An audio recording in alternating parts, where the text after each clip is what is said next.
بسم اللہ والحمد للہ والصلاة والسلام علی رسول اللہ۔ سورۃ البقرہ آیت نمبر 114، رکوع نمبر 14۔ اعوذ باللہ من الشیطان الرجیم۔ ومن اظلم، واو کا معنی اور، من کا معنی کون۔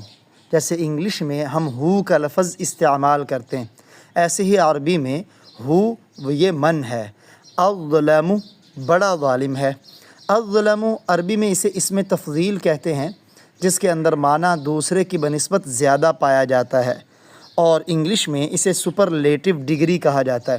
ومن الظلم، اور کون بڑا ظالم ہے۔ یہاں آپ غور کریں کہ ہم نے نون ساکن میں اپنی آواز ناک میں نہیں لے کے گئے، کیونکہ نون ساکن ہو یا تنوین ہو، اس کے بعد اگر حروف حلقی میں سے کوئی حرف آ جائے، حروف حلقی 6 ہیں، حمزہ، ہا، عین، حا، غین، خا، ان میں ایک حمزہ ہے، جیسے یہاں نون ساکن کے بعد حمزہ ہے۔ اگر حروف حلقی میں سے کوئی حرف بھی آ جائے تو وہاں نون کی آواز ناک میں نہیں لے کے جائیں گے۔ وَمَنْ أَظْلَمُ مِمَّن مَنَعَ، ممن، یہ دو لفظ ہیں، ایک ہے من، ایک ہے من، لیکن جب نون ساکن کے بعد میم آ جائے تو نون بھی میم بن جاتا ہے۔ جیسے یہاں دو میمیں اکٹھی ہوئیں تو میم کے اوپر تشدید آ گئی۔ من کا معنی سے من اسم موصول ہے، ریلیٹیو پرونون، جو، ممن اس شخص سے جو، منع یہ فعل ماضی ہے جو روکے۔ ومن اظلم، اور کون بڑا ظالم ہے، ممن اس شخص سے جو، منع روکے، مساجد اللہ اللہ کی مسجدوں سے۔ مساجد یہ مسجد کی جمع ہے، اور مسجد عربی میں سجدے کی جگہ کو کہتے ہیں۔ مراد وہ جگہ جہاں نماز ادا کی جائے۔ اس شخص سے بڑا ظالم کون ہے جو اللہ کی مسجدوں سے روکے۔ اب اللہ کی مسجدوں سے کس چیز سے روکے؟ ان یذکر، ان کا معنی کہ یذکر ذکر کیا جائے، ذکر یذکر، نصر ینصر کی طرح، اس کا روٹ اور مادہ ذال کاف را ہے، اس سے یہ فعل مضارع مجہول کا پہلا صیغہ ہے۔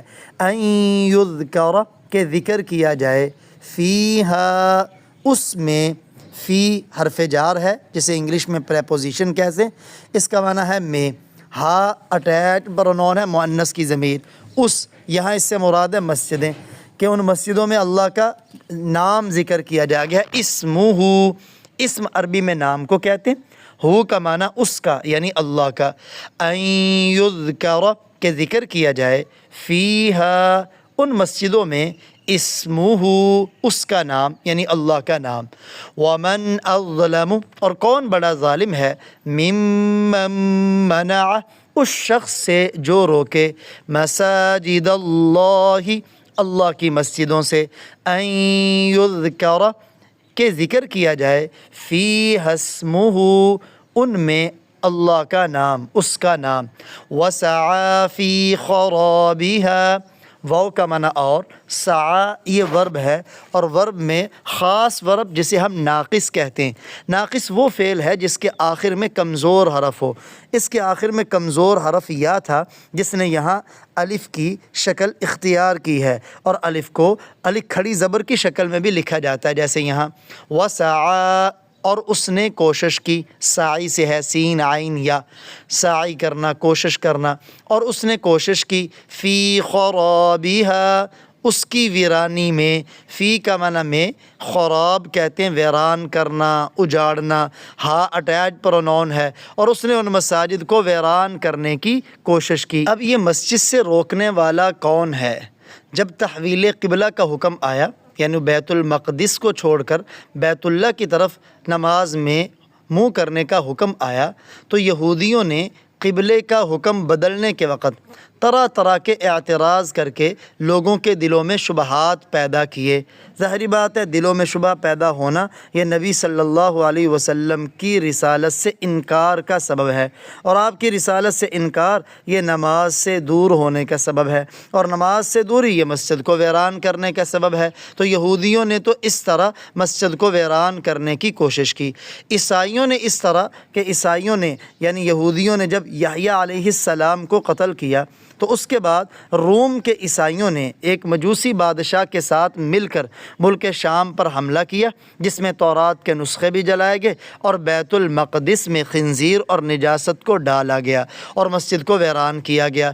انہوں نے اس طرح کیا۔ مشرکین مکہ نے جب سن 6 ہجری میں آپ صلی اللہ علیہ وآلہ وسلم عمرہ کے ارادہ سے آئے تو مشرکین مکہ نے آپ کو بیت اللہ میں داخل ہونے نہیں دیا، تو انہوں نے اس طرح آپ کو بیت اللہ جانے سے روکا۔ وہ الگ بات ہے کہ یہاں چاہے مسجد خانہ کعبہ ہو یعنی حرام ہو، مسجد نبوی ہو، لیکن یہاں اس آیت مبارکہ میں نہ بیت المقدس کا لفظ ذکر ہے، نہ مسجد حرام کا، نہ مسجد نبوی کا، بلکہ مساجد اللہ، دنیا کی تمام مساجد کا یہی حکم ہے کہ وہاں جانے سے روکنے والا اس سے بڑا ظالم کوئی نہیں، ذکر سے روکنے والا اس سے بڑا ظالم کوئی نہیں۔ معلوم ہوا کہ مسجد سے روکنے کی جتنی بھی صورتیں ہیں سب ناجائز ہیں، چاہے کوئی مسجد میں نماز پڑھنے سے کسی کو روکے، ذکر کرنے سے کسی کو روکے، یا نماز کھڑی ہو تو شور شرابہ شروع کر دے، یہ بھی روکنا ہی ہے، یا قریب میں بینڈ باجا اور ساز اونچی آواز سے بجانے شروع کر دے،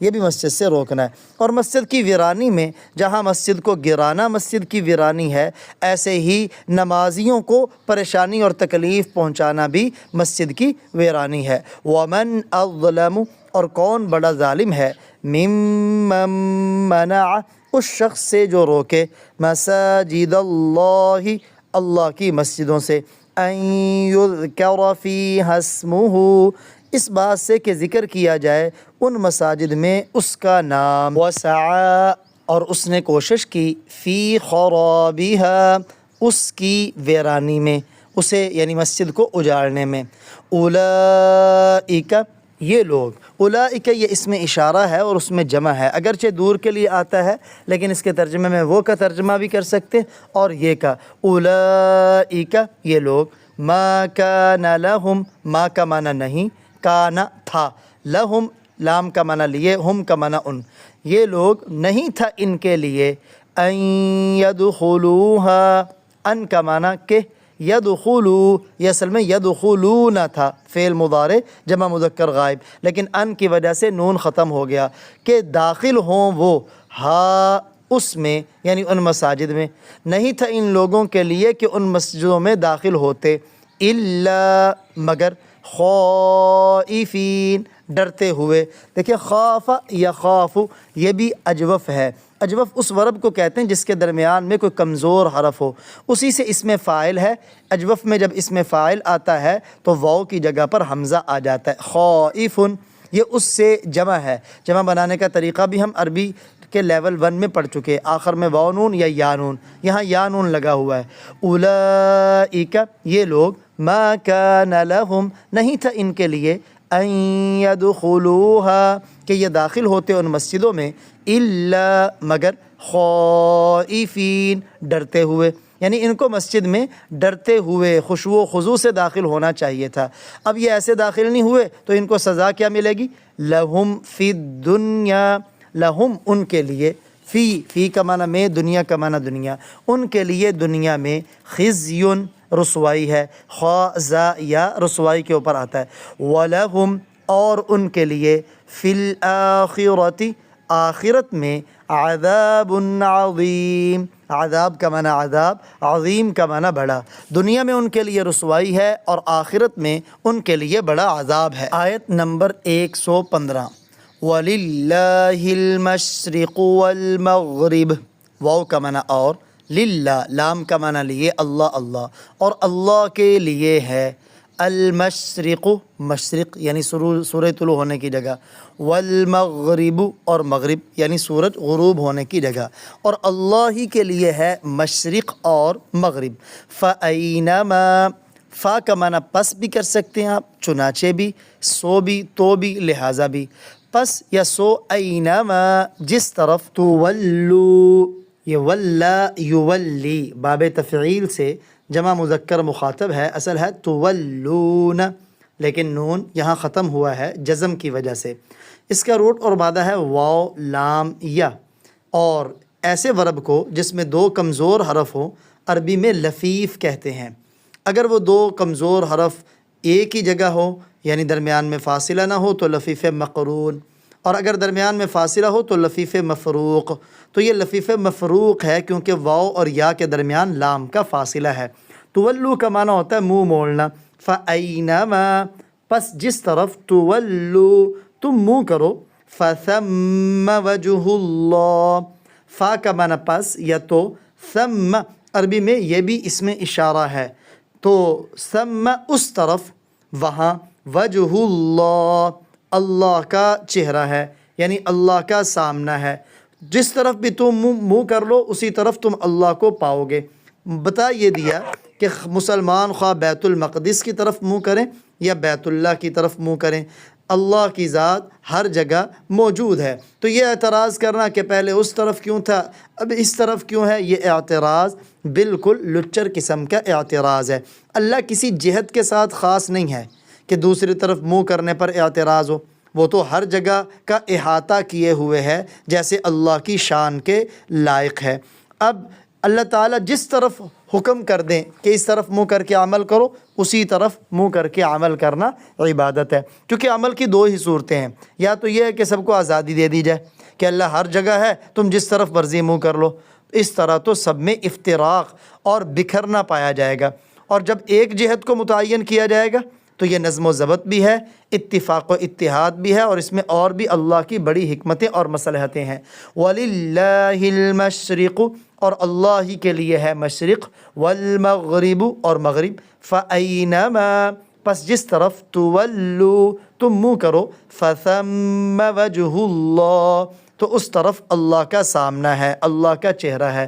یہاں دیکھیں اللہ کے لیے لفظ وجہ جس کا معنی چہرہ ہوتا ہے اس کا استعمال ہوا ہے. اب اس کا ترجمہ تو ہمیں معلوم ہو سکتا ہے لیکن اس کا مطلب کیا ہے، کیونکہ اللہ کا چہرہ ہمارے جیسا نہیں، اللہ جیسی کوئی چیز نہیں. تو ایسے موقعوں پہ ہم کہیں گے جیسا اللہ کی شان کے لائق. ان اللہ بے شک اللہ واسع وسعت والا ہے، کشادگی والا ہے. جو بھی وہ حکم دیتا ہے تو ہر چیز میں اس کے احکام وسعت والے ہیں، مصلحتوں والے ہیں. علیم جاننے والا ہے، اس نے جو بھی حکم دیا ہے یہ اس کے علم کامل سے حکم ملا ہے، اس لیے اس پر کسی قسم کے اعتراض کی گنجائش نہیں.